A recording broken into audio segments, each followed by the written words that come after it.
Welcome to another episode of the Bhandwagon Podcast. And today's podcast is a fairly unique one, and should sit outside of all the other kind of podcasts in that way. And it's a space for me to come and have a bit of an education, but bring kind of different worlds together as well, really. So some of my day job, a bit of my outside interest, and more importantly, as a father as well, to do that. So today I'm joined by Ravita Pannu, who's been our previous guest before. So she's waving just to those of you in the car, just in case. So I'm going to describe you in this one, Ravita, and I know I'm speaking for you on this one, but this is my turn, my only chance to speak at this bit, which is around sort of female empowerment and activism, and especially you've just gone through a recent sort of procedure yourself, which you'll kind of go into, and really pleased to get Emma Cox from Endometriosis UK, who's the chief exec there, and she comes from such an excellent background in terms of loads of public health work, Diabetes UK, NUS, all these kind of things, are, to bring it in. So the idea for today is to bring everybody's kind of stories and positions together and try and help bridge that gap. So at that in that kind of moment, I'm just going to start off with Ravita and then come over to you, Emma. In terms of from endometriosis, what does that mean for you, Ravita? Pain, and pain. That's if First of all, hello, everyone that's listening in. Hi, Emma. It is a pleasure and honor to meet you virtually like this, and I just want to do that to you. It's, because you are acting on my behalf and on the behalf of many people that suffer with this condition. 1 out of 10 women suffer with it. I'm one out of 10. But it's not just a female condition. Men can actually be diagnosed with this too. So I don't want this conversation, just as much as it will be directed around women.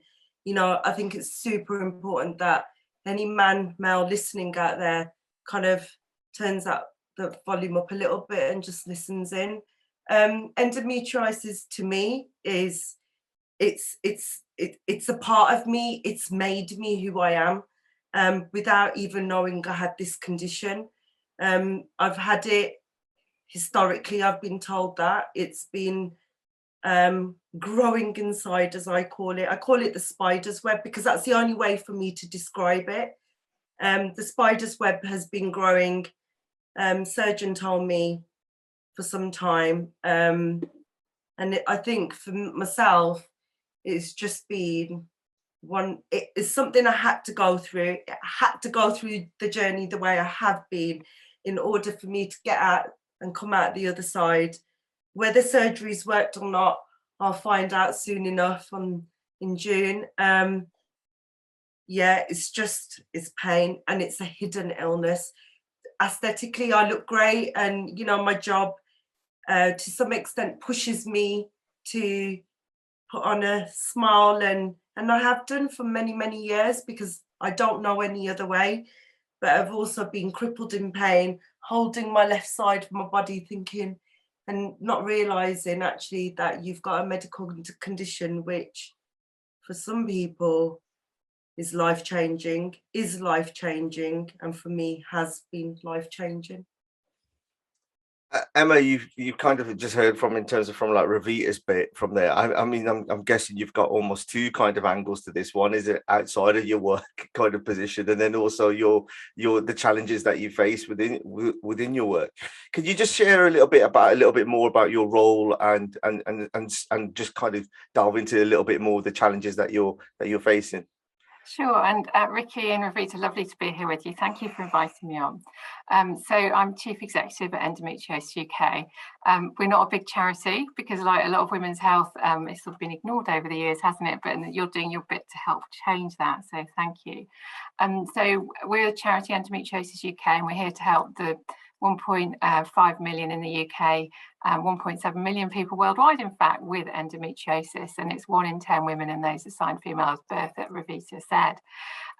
So what we try and do is to raise awareness of endometriosis, because we want change. We need people. At the moment, it's an average of 8 years to get a diagnosis, which I think is shocking. It hasn't changed that in a decade. That's 8 years of pain, as Ravita's describing. That's 8 years of not being believed. And we want to achieve change. There needs to be more research and better treatment. So what we're about is trying to raise awareness, because until everyone knows what endometriosis is, we have to explain it before we can say what we want to change about it. You must have that, Ravita, all the time. And and you end up saying, Emma, and I know you'll appreciate this, it's just a really heavy period, because it's mind-boggling, and it is more than just a heavy period. Yeah. Those that are ready to listen to the information will sit and listen. But how many of those people are really ready to listen to what this condition is? Sorry, back to you, Emma. No, not at all. And just to say, it is completely different than a bad period. It's like calling it a bad period is like saying a migraine is a slight headache, and to just get on with it. There's it's completely different. But we have this sort of overlap of taboo subjects with endometriosis. So it's linked to periods, so that's taboo. We've got it can affect the bowel quite badly, so we've got poo involved, so that's a taboo. So, don't talk about that. It can impact, for some it impacts on fertility, and that's a taboo. And also for some it causes painful sex because of where it grows next to the vagina, which is a really soft organ, and that's also taboo. So you've got like this massive overlap of issues that a lot of people won't talk about, and yet it's part of the body. I don't see why we shouldn't be able to talk about it in an open way. But certainly historically, we try and sort of ignore women's bits, as they're euphemistically called. Ravita, I hope your surgery goes really well. I'm sure you were talking earlier. You'll know soon how it's gone and everything. So hopefully that's all gone well. But you've just had major surgery on an organ. Have you been offered physio or any help afterwards? Yeah, but if you'd had something for your knee, if you've been playing football maybe and had your knee damaged, you'd probably get surgery. You'd pretty certainly get physio afterwards. Why is it that we don't treat women's, parts of women's body? Yes, it's internal, but why don't we treat them the same? Ricky, I've completely gone off your question. No, it's fine, because it's the natural evolution in terms of where I think you kind of hit the nail on the head, really, in terms of the taboo subjects. Like we would. Sorry, guys, I'm gonna have to stand up because this is a part of it. It was if it goes, I'm gonna have to just walk it out a little bit. So sure. Sorry, guys. I know it's a bit kind of recent from Ravita to have kind of had this discussion, but it was just so passionate in terms of like to be part of the conversation. I mean, you kind of hit something on the head there in terms of like I would guess almost like a public health priority, because when I was trying to hunt somebody down in this way, and I do mean that in an aggressive way, to get on it was very hard to find a designated person who has this portfolio. I've had correspondence and have conversations since then, since we've made contact. But how difficult is it then to get this kind of on the health agenda and almost like the political agenda, because that's where the real change is, isn't it? Especially over the last couple of years, all the money has gone towards kind of COVID, for example. Every kind of the condition has kind of been put to a side. How difficult is it then to say, we're here and we want to try and get that attention? Yeah, well, every condition has been put aside. We all get COVID, don't we? But gynecology waiting lists have gone up more than any other waiting list percentage-wise. And I think that, again, just shows and answers, the questions, doesn't it? Is that for whatever reason, women's gynecological health is not considered as important. And we're sort of doing some what might sound like really boring work to get to the bottom of this, but working out why. And I think that potentially one of the issues is we sort of group. So, you might have rheumatology, you might need a hip replacement, and those are all discrete things. But then we just go gynecology and obstetrics. So obstetrics is babies. They're lumped together. Babies don't wait.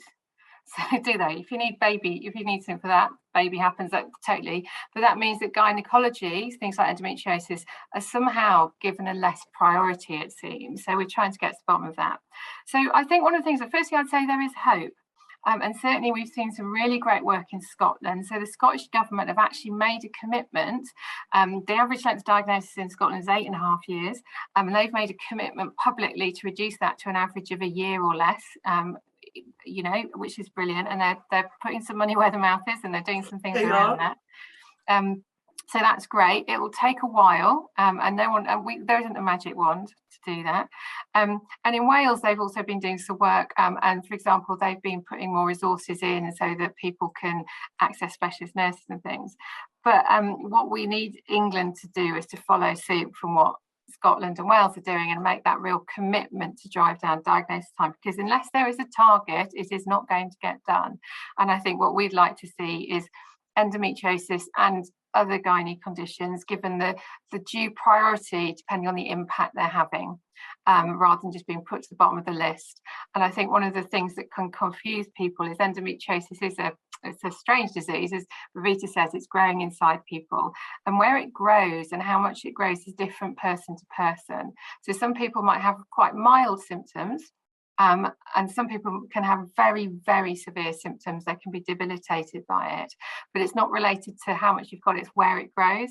And so I think that it's a difficult one. It's not like every operation is the same, but I don't think that should let us take us away from trying to support young people from getting a diagnosis and getting the help they need. So I just want to go on to just a touch more, and then I'll come over to you, Ravita, in a second. Which was, you've got a campaign which you're going forward at this moment about campaigning and contacting your MP. Is that to implement the latest new NICE guidelines? So the NICE guidelines, just for anybody listening, those are the kind of clinical directives, those clinical guidelines that people should be following or services should be following. Has that been updated recently? Because I know there was an update that was due in early February. So there hasn't been any major updates. Sure. I think if I don't call a slight tweak here and there on the text an update. So what we're calling for is we're asking everyone to write to their MPs to ask the government or ask their MPs to agree that they should ask NICE to update their guidelines. And so the guidelines came in 2017, and they were the first time we'd had them for endometriosis, shockingly again. And they, as you say, Ricky, set out all the pathway and what should happen to you. But they were a good first step, but they're not perfect, and there's some big gaps. And one of the things we've been talking a lot about gynecology, but actually endometriosis can grow elsewhere in the body other than within the pelvic cavity for some people. So, for example, in the lungs, or on the diaphragm. And the guidelines don't cover that at all. They don't cover what the medical term is non-pharmacological pain management or drugs. They don't cover other things like physio, like we just touched on, or other ways that people could get help. And they don't cover mental health support. And again, Ravita described that it can has an impact on your life. And so what we're calling for is for everybody to write to their MP and demand that their MP agrees that they should get the guidelines updated. So our website is endometriosis-uk.org, and if you go on there, there's a very simple link that you can do to write to your MP. I'll put a link on that on the description, especially on the YouTube and on the social, so for anybody to get involved and to do that. So I'm guessing that was way more than a tweak from my understanding to know the impact of what that is, which is fair. Ravita, when you've kind of first had this condition, or when it was happening, for me as a dad, and I rely heavily on my wife's sort of knowledge base in this area, but I think that's just not that excuse is not satisfactory anymore, in my opinion. I think we should all have a universal education for everybody's health and have that positive one. However, when you were coming and you kind of had these signs and symptoms, what kind of support network were you around, and how did you kind of deal with it to get to that stage of kind of diagnosis? I think the biggest thing is what Emma started off with. It's the 3 taboos, isn't it? It's sex, it's poo, and it's the woman's bits. And culturally, coming from a Punjabi background, you do not talk about those things. So when my period started, And if I go right back to when my period started, I was 11 years old. That was seen very young in my family. My sister, my older sibling, I think she was 17. So there was a massive difference with age. And I can remember getting a bit of itch across the face saying, well, what do you want me to do? And that was from my mom. It's because she didn't know how to react and just shoved a towel in my hand and went, put it on. I didn't know what I was doing. So you just carried on. And then throughout the years, periods got heavier. There was no emotional support growing up for periods. Didn't really get anything from school because I went to a Catholic school. So anything to do with that region and the female body, you didn't talk about anyway. And then, there was so much that the Ms. magazine was going to do for me growing up as I know you laughed. Emma, did you read them too? And there was only so much that gave me. I didn't get any support from anywhere else. All I can remember is my mum having heavy periods, and that's it. Fast forward, it's actually my husband who's given me that support. My father-in-law, my mother-in-law, and my husband have been the drivers for me to get something done. And I thank the pandemic because it allowed me to rest and listen to my body. The support that I have got in the last 18 months for my condition, being diagnosed with a condition, because had I not got the diagnosis and the support of my family to say, please do something because we can't cope anymore, I would have just carried on. This is a period, because I didn't know anything else. And I really hadn't done enough research myself over the years of my condition, of my symptoms, to allow me to even take the next step of calling the doctor. My periods were getting heavier. I couldn't get out of bed. I was losing blood, which wouldn't allow me to move because the amount of blood loss that I was experiencing. 2019, I clearly had a cyst burst and I dealt with it at home, thinking it was just a bad period again, even though there was black stuff coming out of all angles of me, but it was just a bad period. But it was my husband. And if there's one soul and entity who I can put this all upon, is my husband, who said, either you do something about this or I certainly will. And that was it. He has been the driver. So I'm so thankful that he is recognised as a male, that even I know this isn't right. But in my head and all the years of conditioning and it's okay, it's just a period. It was just a period in my head. So if it's painful, they're meant to be painful. But what I didn't realise and what I realise now, bloody hell, it was way more than just a period. We hear that so often, and it's so sad to hear, Ravita, and well done on your husband. Completely, yeah. But people, and my neighbour did this actually.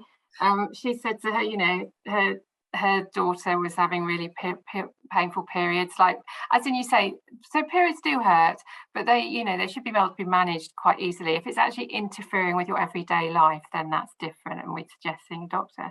But like my neighbour just said to her daughter, I'm really sorry, love, we get painful periods in our family. Because she'd been diagnosed with endometriosis, but only after she'd had kids and had a hysterectomy, so she didn't really think about it. So you quite often get, we do in our family, you'll have to do that, because sometimes endometriosis can be genetic, so it runs in the family. It's not always, but sometimes. Or you might be told at school, well, you're being a bit of a wuss. You just have to put up with it. I don't know if you ever got that, stop trying to get out of games or whatever it might be. Yeah.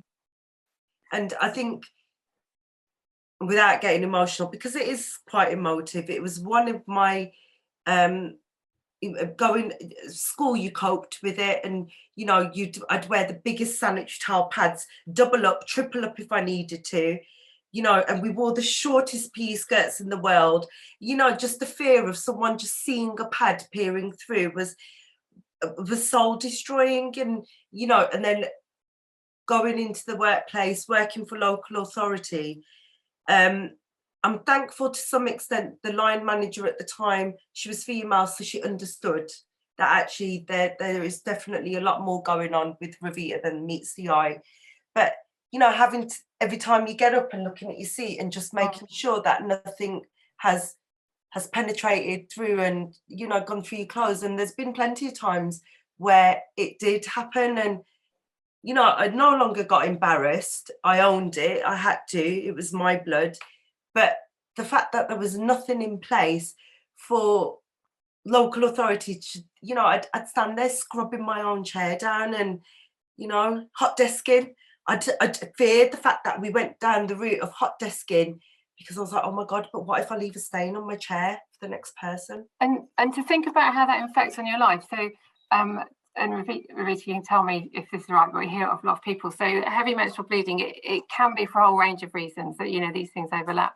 And but it's things like, you know, you can't sleep for more than an hour or two at night for a week or so, because you will just be having, if you do, you're going to have to change your bedding. You know, I talked to someone who said, you know, it was she couldn't own white bedding because it just got ruined. She'd always wanted to have white bedding but couldn't. You know, I hear some young girls, if you don't mind being slightly graphic, you know, going swimming and having to, you know, they get out of the swimming pool and dripping blood, and you imagine the effect that then has on how they're treated at school. And yet this is a perfectly normal thing that happens to everybody, and for most people it's not a problem. So I don't know why we can't just seem to grip it that it is different. It's a bit like I'm sitting here wearing glasses, my eyes don't work properly, but everyone gets that, don't they? You know, we all have these different things.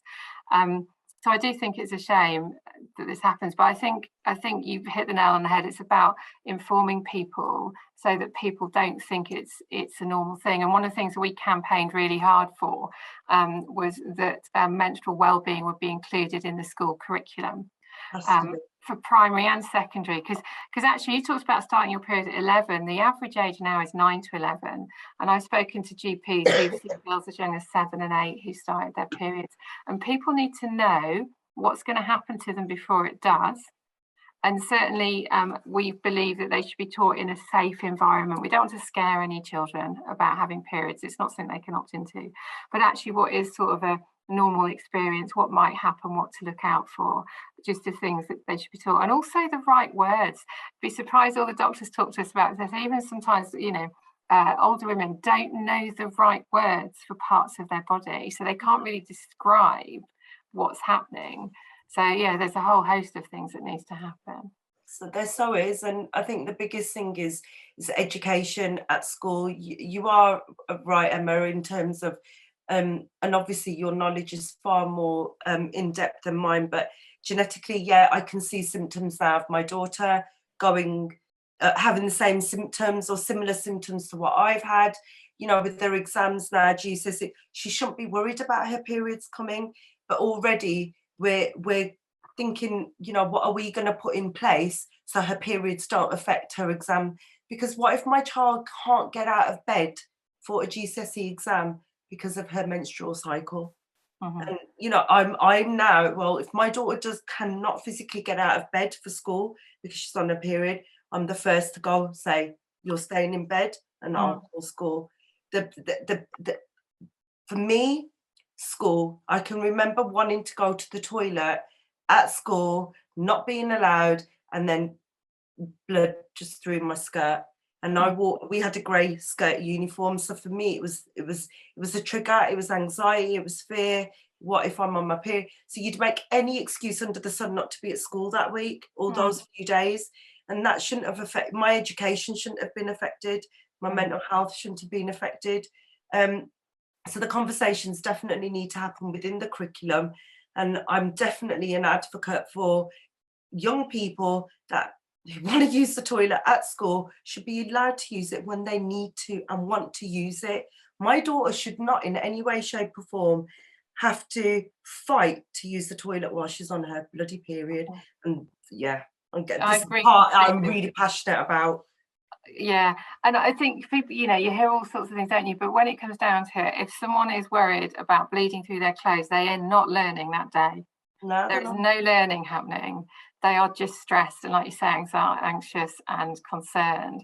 And you know, I'm not a teacher, but you'd think there must be a way of supporting children that need to go to the toilet without doing it in an embarrassing way. Well, what's happened is, Emma, my platform, because of the way the platform is, a lot of the young people that attend the school, my daughter, are aware of who I am and my platform.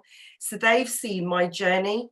Along with that is it's incredible, the movement that's happened within her classroom, and I'm very proud of them.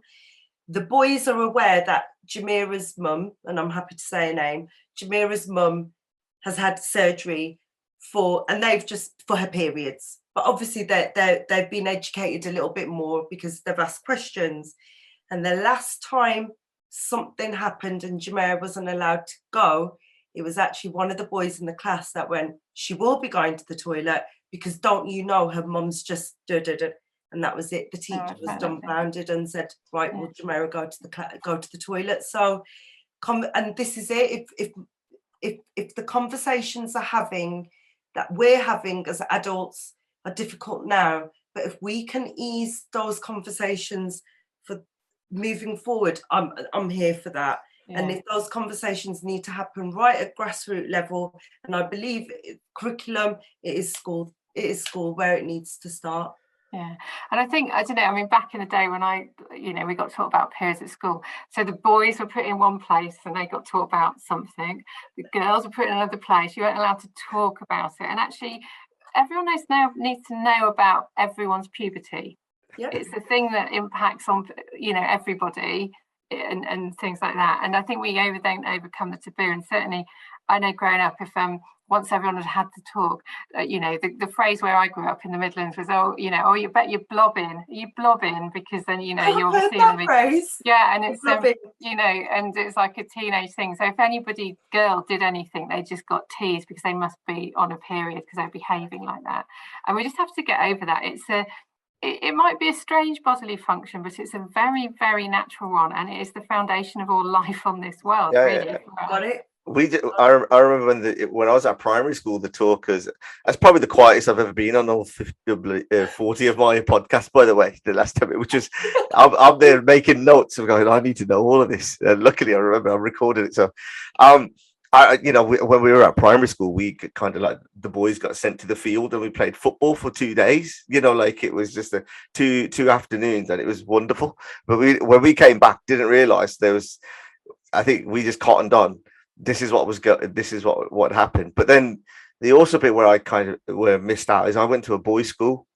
So during secondary school where the changes are happening, you're not, unless you got sisters or kind of female family or anything like that, you're not really aware. You're not having those conversations. So all of a sudden you're in college, you're at university, and all these things, and you're like, oh, okay, you've got to have this kind of crash test. Did you have conversations at home? Did your mum or dad sit you down and say, periods? No. No, my mum's a nurse, so and we never had the sit down conversation of saying this is it, this is what it is. We just knew we had to protect mum. We had to look after mum over.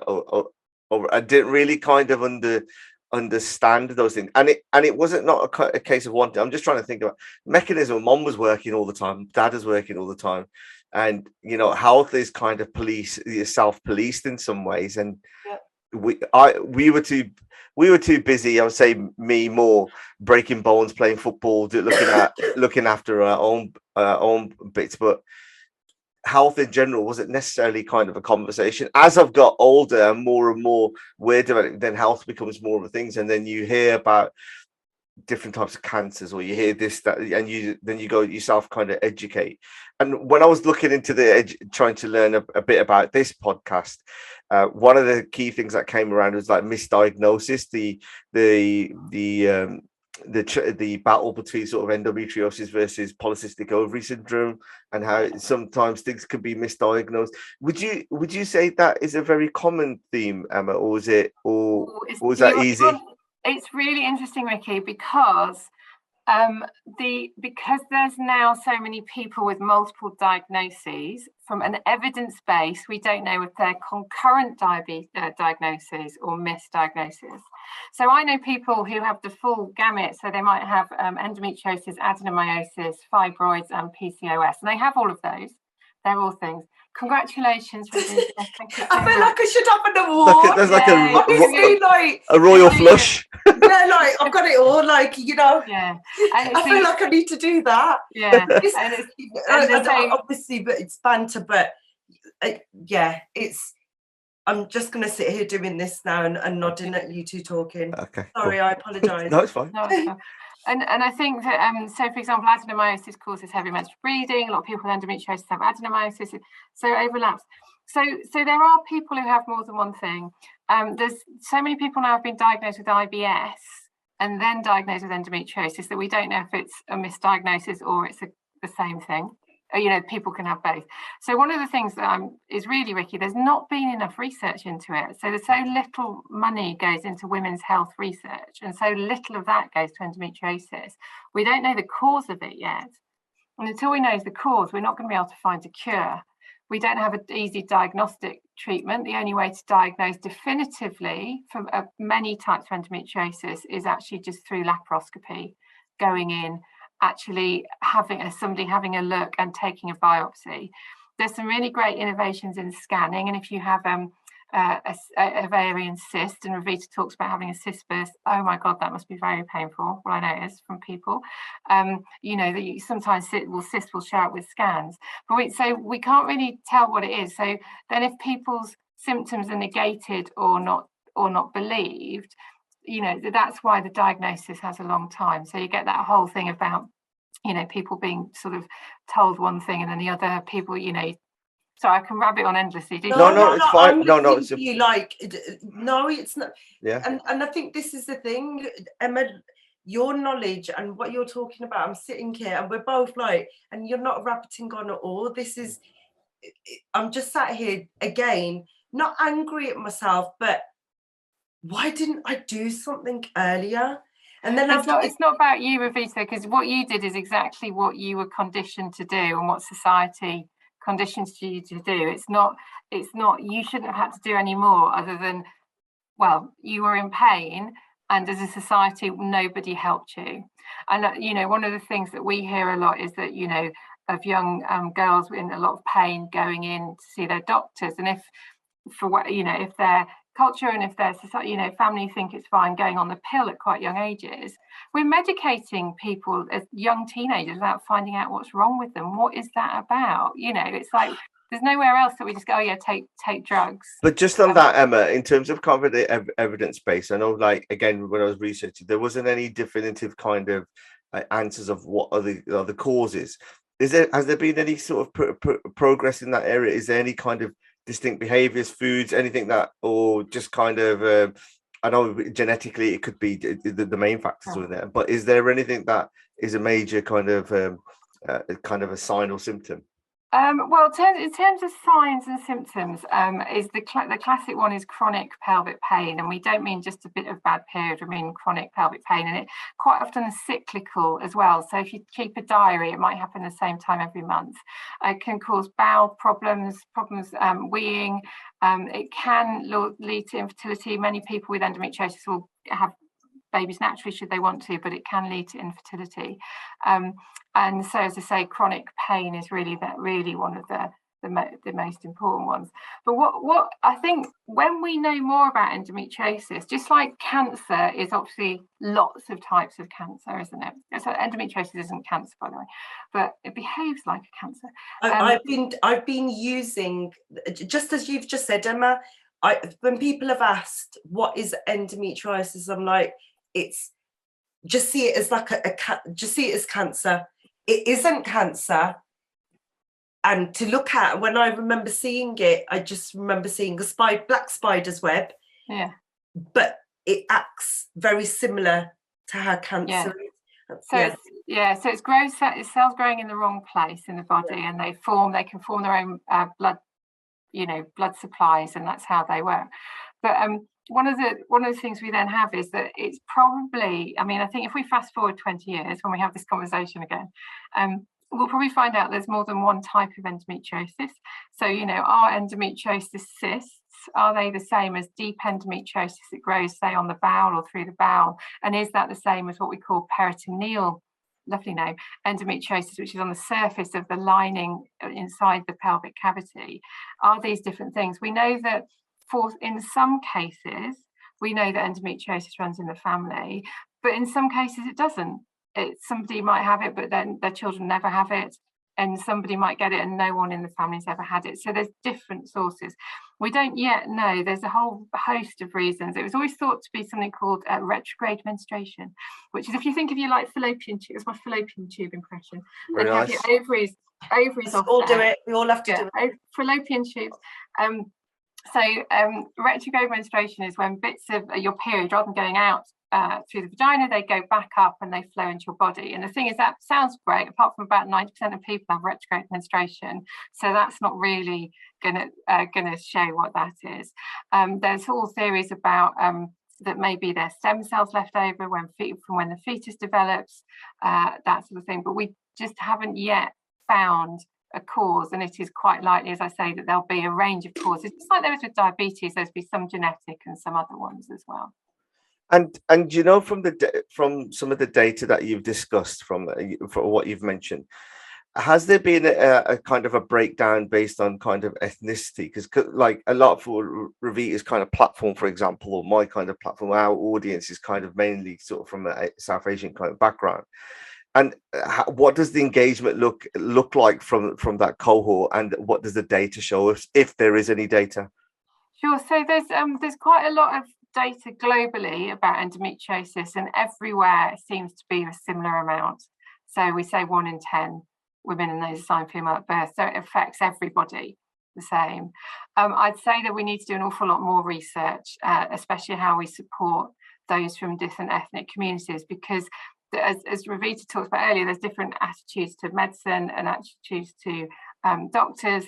There's different attitudes from doctors towards people. And what we do know, and the Royal College of Obstetricians and Gynecologists have done a lot of work, is that those from Black and minority ethnic groups and Asian groups have worse health outcomes. And that will apply across all of gynecology. So we know that there needs to be more done. So I think, and I think that also, you know, sadly, I mean, it's only like in the 60s in America, endometriosis was called the career woman's disease, because it was thought to be a psychosomatic reaction to people who followed a career but not had children. I'm not joking. But of course, what it is like pushy women who had a career saying, no, I am ill. And I think we still get a situation where, especially around, you know, some people you know, will realise something's wrong and seek help. And if someone else doesn't realise something's wrong and doesn't seek help, they won't go for it, like Ravita talked about. But that means we have this, you know, discrepancy between who gets help and who doesn't. And so I think there's an awful lot more needed to be done. And we're looking, and I think also, you know, as a charity, we're keen to make sure that we represent everybody with endometriosis. And I think it's, you know, very easy to speak to people that we know, but we need to make sure we're reaching everybody and providing what everybody needs. Yeah, I mean, you raised like some fantastic points, and sort of definitely kind of the building blocks where these discussions will kind of go on. Ravita, you know, when you gave a real kind of micro example in terms of how kind of that activism happened at your daughter's school. When you've been quite visible on your social media about your journey, I know the answer to this, but I just want to kind of have it put out there in terms of the engagement of where people are trying to come to you support. How difficult was it for you as a person suffering from this, but then also to try and signpost people to give the right advice? I think if it was overwhelming, I'm not going to lie, and I did think, do I just shut myself off and actually just look after myself, just look after me for a change, rather than, but actually no, for myself I have a duty of care. I've created this platform, and for a few days with, do I let the world know I've had this diagnosis?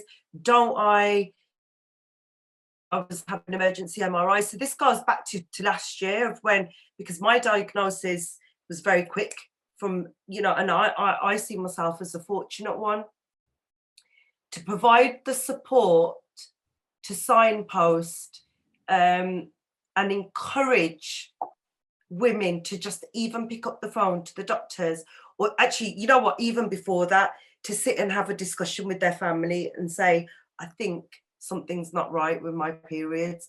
Because as soon as I put it out there, and I've been quite historically, I've tried to like go back in my archives of my social platforms and blogging, vlogging, etc.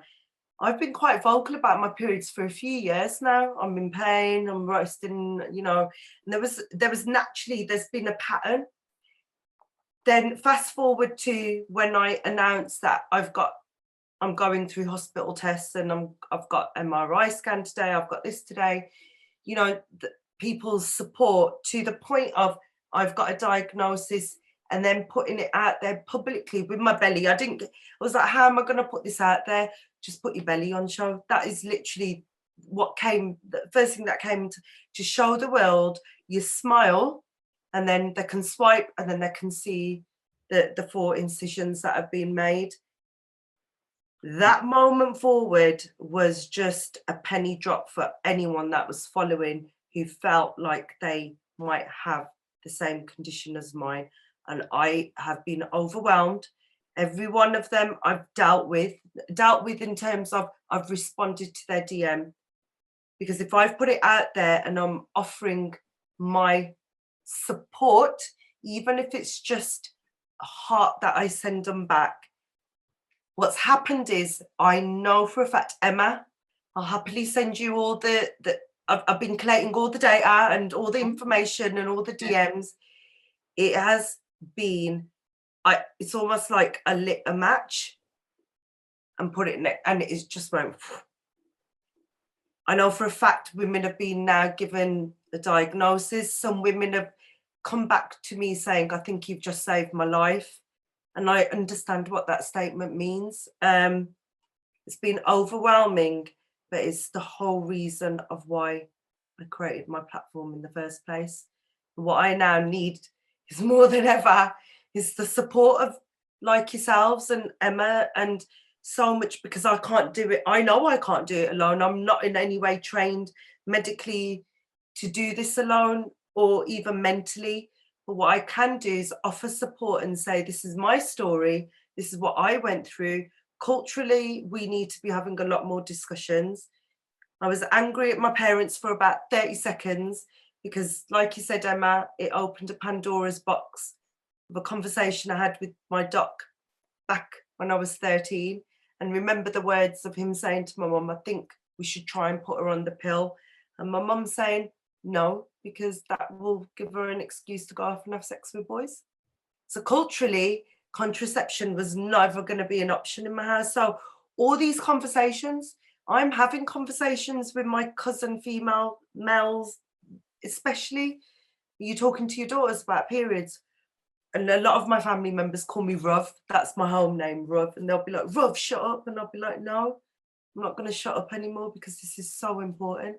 Are you talking to your wife about her periods?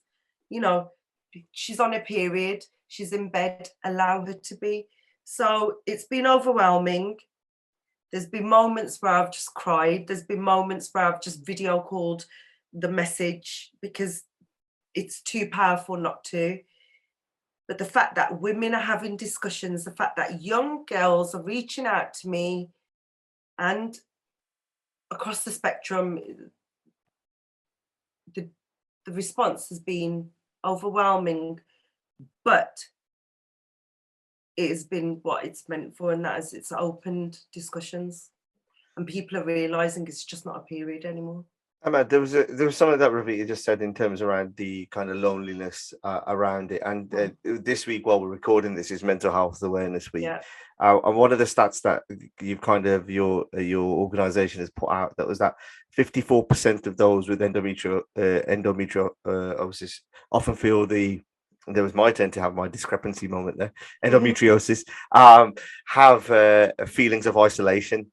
So it's not just necessarily kind of the physical pain. The mental aspect of it can affect other parts of your health. How difficult is it then to kind of do you work actively with other kind of causes and trying to highlight this, or and just get a little bit more about that information around what you did there?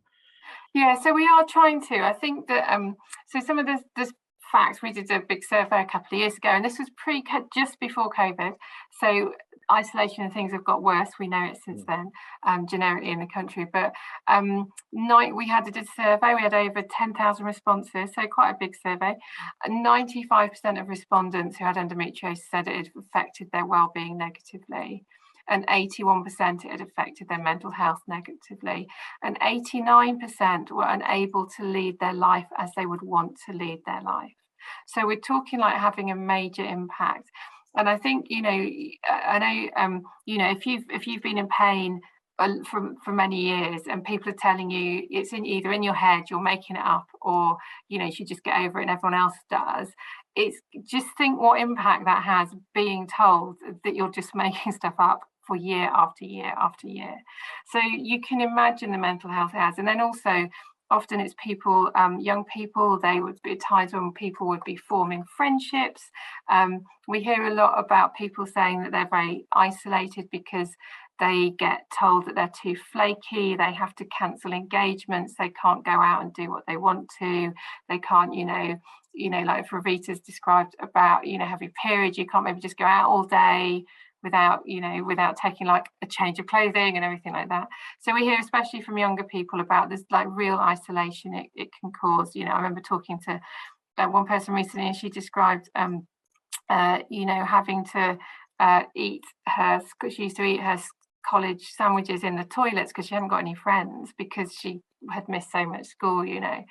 So it has a real impact. So although it's a health condition, a physical health condition, because of the way that we treat it or ignore it and don't treat it, it can have a real impact on people's mental health.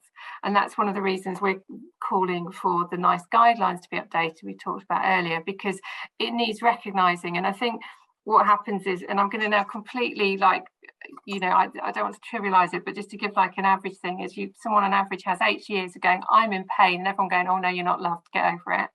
And then eventually go, oh, maybe you are in pain, let's do some things. They don't treat your pain, you're still in pain. And then eventually you'll have surgery. And that works for many people, cutting it out, removing the endometriosis works for many people. And many people that's all they need. For others, it might grow back and things like that. And it varies person to person. But it could be like 10 years of being in chronic pain on average, 8 years of being told that you're just making it up or you should get over it. You can imagine, can't you, the impact it has. As a kind of chief exec, you've got many different aspects in terms of what your challenges that you face. How do you decide what part of the seed to boil first? Yeah, well, a heart of everything is it has to be, how's it going to help people with endometriosis? And do they, what is it that people want? Does that make sense? So the heart of all our decision making is the person with endometriosis and what will help them either in the short, medium or long term.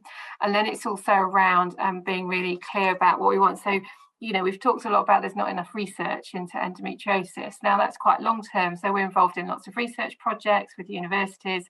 We're looking long term about how can we shape the research agenda. So there's stuff like that might go on.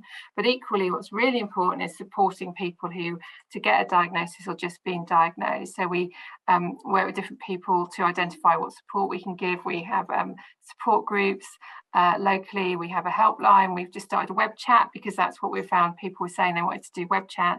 Now I say, it's all volunteer run. It's not, so we have people every day. It's a couple of hours every day. We have things online. So it's really to setting our priorities. We have a strategy, as you'd expect, and what we want to see is one day we'd like to see there to be a cure, but until then, we want everyone to get access to high quality treatment, to have good and quick diagnoses. So that's what we're driving towards. And also there's a bit around opportunity. So what can we, what else is going on in the news? What can we, try and leverage so that we can raise awareness as well? Yeah, I mean, one of the things that I kind of noticed, and it was something even what Ravita said in her story, but in a different way, is about having an employer, having a friendly employer, and understanding those things. So not just only kind of change it, but the change of the workforce environment as well. Yeah, so we absolutely, that's something we hear an awful lot, especially from people, because depending, it's one thing if you're at the end of your career and you can make decisions about how you work, but especially as you enter a career, it's quite hard to, say you're in retail and you need to go to the toilet off the shop floor. How do you negotiate that? If you're on the till, how do you negotiate that? So we've developed an endometriosis friendly employer scheme. We've just had our 100th company join as well, and there's some big names in there. HSBC, Standard Life were the first, helped us develop the scheme. So, various rail companies, quite a lot of police forces, which is great because, there's a lot of quite active roles in the police, and that's quite hard to manage chronic pain and things. So I think really what we want to see is that menstrual conditions are just afforded the same treatment for everyone as you would any other chronic condition.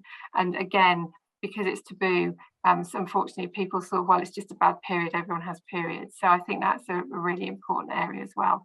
So yeah, so anyone else listening out there who's an employer, have you thought about being an endometriosis friendly employer? It's very simple. Just say that's what you want to do and then work towards it. It's quite basic. How amazing. Yeah, I mean, I wish my employers had had it at the time.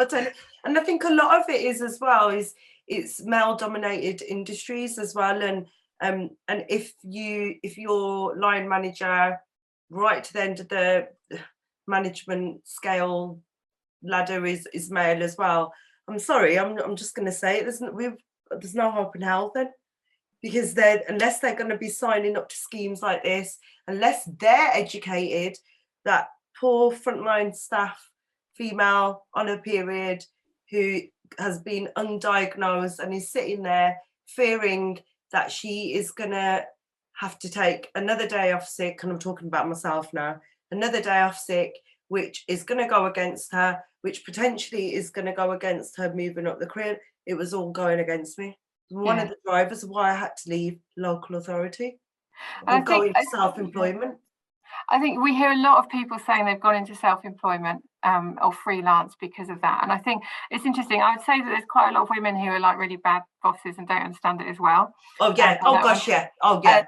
And I think one of the things for me is, so back in the day when I learned my management, all my management technique stuff, is we were told if someone had the odd day off every month or so, they were obviously skiving. I mean, that's what it was. You were told to look for patterns because, they might be, I don't know, go fishing once a month or something, or they're doing something. And there's actually scores. There's so big companies will use something called the Bradford School, which is a way of scoring sickness. Yeah. And points is bad, but you get more points for taking the odd day off every month or so than if you have a block of work. Yeah. I think that's sexist because it means that anyone with a menstrual condition is penalised more than someone who doesn't have a menstrual condition. We are looking at if we can prove that or not. It's quite expensive. Bradford School that was actually, as soon as you said Bradford School, it took me back nearly 12-15 years ago. Yeah. But it still goes on, doesn't it? Yeah, it was a huge trigger for me, Emma, and I would often then, if I knew period was not going the way that I wanted it to, I would drag my bum still to work, literally, and they would then see the state I was in and then say, right, at lunchtime, you've occurred enough loo or toil, you can go home in the afternoon. Thank you very much. And I think the thing for me is that the way that we recognise illness and disability and things in this country is we don't have a long list of things that are disabling, because some, lots of things like endometriosis are a spectrum, etc. But it's very clear that if you are disabled by your condition, that counts as a disability. And if you are ill with anything, work should treat it the same, irrespective of which part of the body it is. And I think that's the thing for me. It's just this lack of, again, we go back to the whole sort of taboo subject. It's just for some reason we don't recognise, that women can have conditions that do impact on them in a way that's different. Now, and again, it's, I'm really sorry, Ravita, that you've had the experience you've had. Many women, the vast majority of women, will have totally fine periods and not have a problem with them. So it's not a case of saying everyone with periods needs this. I don't believe that at all. But actually, for those people who do need it, we should damn well make sure that they get the support as they would if they had like severe toothache and migraine or anything else that you happen to them. And so I think I'm just going to try and bring it to a bit of a nice sort of close summary in terms of like keeping it positive, in terms of what would you like in terms then, Emma, in terms of a challenge for us in terms of what the next step should be. So we highlight the campaigner right into the MP, trying to make a workplace more embracive in terms of understanding conditions, improving engagement with the communities that we're already involved in. Is there anything else that in terms of some of the campaigns of how we can support you as well? Sure, that's great. One of the things I'd just add first is I think the thing that everyone can do that can really help people with endometriosis is if you ever are speaking to someone and they even touch on having a bad period, don't look away and change the subject, but just say, oh, well, how's that going? So I think, friends and family, let's support them, as Ravita's been saying. I think we run a range of campaigns, so keep out on the website. But I do think importantly, it's about everyone being prepared to talk about it, whoever they are. And I know Ravita's done an amazing job, as you have, Ricky, doing this about talking about these things. But I think you summarised pretty well what we're doing. Keep an eye on our campaigns, and let's see if between us all, because it's a team effort, it's never going to be one person doing it. Yeah, let's see what we can do to raise awareness and to reach people, so that if we don't, in 10 years' time, we don't want anyone else having to suffer like Ravita did because she can't go to the toilet if she needs to at school, or because she's not getting the help that she wanted. Everywhere, school, religious institutions. It stopped me from attending temple, gurdwara, because it's white sheets on the floor, and you learning to sit in a certain way. And I'm doing it now, believe it or not, because I've become so conditioned, because the way I'm sat now is I'm sat on one leg, so my bum's actually not touching the seat. And so I'm having to unlearn all of my behaviour, because I've had surgery and I don't need to worry about stuff like that. But it's not just about when you're on your period, it's the after effects of it all. And yeah, you're right, Emma, it's raising the awareness, clearly raising money, because that's what we need as well for the charity. So I'll be doing my little bit on your behalf as much as I can. So there is lots that need to be done, and just discussions like this, from my perspective, is fantastic. And the fact that somebody like Ricky is hosting it, Ricky, bravo to you, and thank you, because it's these type of platforms that we definitely need to be raising our conditions on and about, and reaching audiences who necessarily won't talk about this. I think that's the kind of the challenge of being brave enough to put your hand up and say, yeah, don't know about it. Need to kind of, courage is probably the word.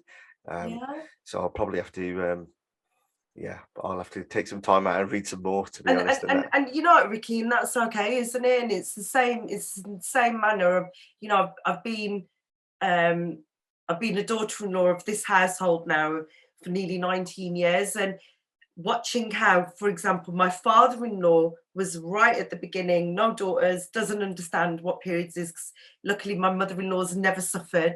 It's been always quite natural, pain-free periods, to having a daughter-in-law who couldn't get out of bed and saw as an excuse not to attend family functions. No, it wasn't. To the same man now who was prepared to use, bless him, his retirement and pension to send me private to get my surgery done. And so it's a 360. He's the first now to talk about a period and not flinch. And the other men, and he's like, yeah, my daughter suffers with her periods, and so does my daughter-in-law, and I'm not going to shut up about it. And that's a Punjabi gentleman hitting his 70s now talking about it. So if he can have the discussions now, we certainly can. But there's more to be done. But we're gonna try and do our bit, aren't we, Ricky? Yeah, that's the one. Thank you, everyone. I really appreciate you coming on the podcast, and we will kind of have we've got a chronological journey now in terms of seeing how we can try and improve the spaces that we work and live in. Cheers, everyone. Thank you. Thanks, Thank Emma. Thank you. Bye. Emma, and I just want to say, I will continue to use my platform definitely to raise awareness. If there's any way that the charity and the platform want to work together, just use and abuse the platform. It's there. Let's catch up later and we will sort that out, yeah? For sure. Thank you, Ricky. Take care, No problem. guys. See you. Bye. Bye. Bye. Bye. Bye.